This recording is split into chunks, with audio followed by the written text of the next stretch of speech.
Bismillahirrahmanirrahim. Assalamualaikum, salam sejahtera guys. Selamat datang ke channel YouTube Faizal Kapli. Baik, yang ni kita ada sebiji Myvi Gentry ya.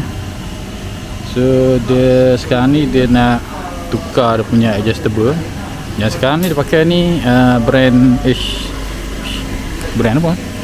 Brand Z01 SSR 550. Jadi dia nak beralih kepada BC Racing.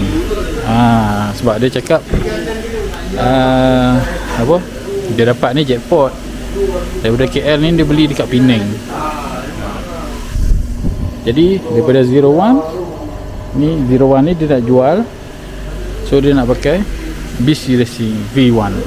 Ok, jom kita start. So kalau tengok sini dia punya logo dia memang satu jari guys. Ni belakang, tapi yang depan ni pun satu jari.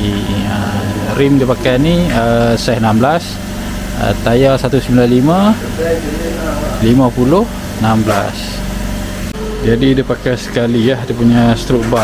Jadi bila ada stroke bar ni, kita akan buka sekali cover ni. Lepas tu kita keluarkan dia punya stroke bar dan pasang adjustable. Ok, sebab apa kita kena buka cover ni, jadi dia ada lubang lah sini untuk masuk spana lah, soket box. Kalau sini dia agak sempit, boleh masuk tapi kerja akan jadi lambat. So kita ikat sini ya, nanti soket tu boleh masuk sini. Lepas tu macam biasalah, kita akan buka dia punya screw chamber ni kan. Camber bolt ni camber bolt, ni bolt biasa. Lower arm sobering kita akan buka. Lepas tu kita akan cabut lah adjustable ni. Ok, yang ni pun free play banyak. So yang ni dia punya spring dia, yang 01 dia sama lah dengan HWL. Dia bentuk macam conical spring, macam bentuk cone. Sedap lah, memang sedap, comfort. Ok, kita akan buka. Ok, sekarang kita dah buka dia punya 4 biji kan, ada 4 biji. Ok, sekarang kita dah buka dia punya adjustable lama. Yang ni 01 SSR 550. Spring dia spring linear, dia straight ya. Kalau yang ni dia beres spring BC Racing V1. Yang ni dia lagi sedap, lagi comfort. Ok, lepas tu dia punya yang ni lubang body shield ni bentuk lonjong lah, tu bentuk lonjong. Jadi kita kena pakai skru biasa lah. Yang ni dia bentuk bulat, jadi boleh pakai screw camber. Kalau yang belah sini kita pakai screw camber, nanti dia akan lari, terjun lubang pun dia akan lari juga. Itu risiko dia lah. Ok, sekarang ni yang depan ni kita buat 360. 360 punya panjang body sheet.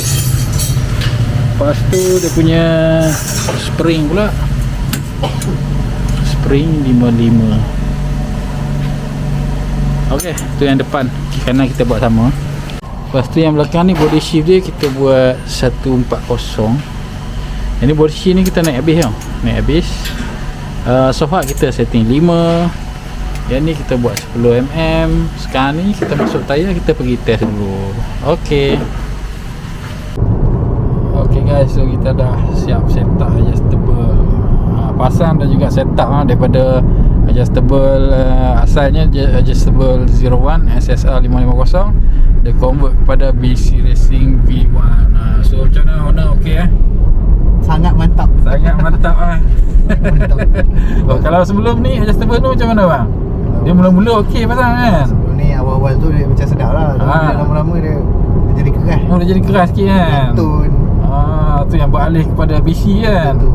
So memang lain Kenalah dengan harga. Kena lah dengan harga dia kan. Ok, baik, alhamdulillah terbaik. Ok, sekejap lagi kita tengok dia punya setup tinggi rendah dia pula macam mana. Ok guys, so kita dah siap pasang dan juga setup adjustable BC Racing V1. Ok, jom kita layan.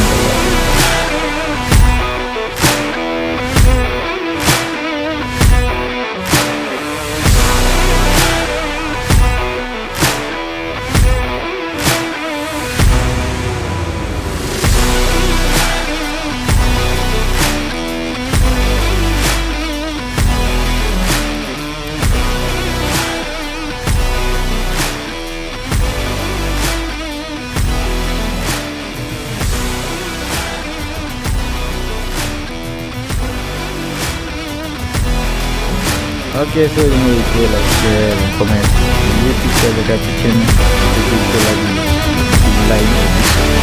Assalamualaikum. Bye bye. Okay bang.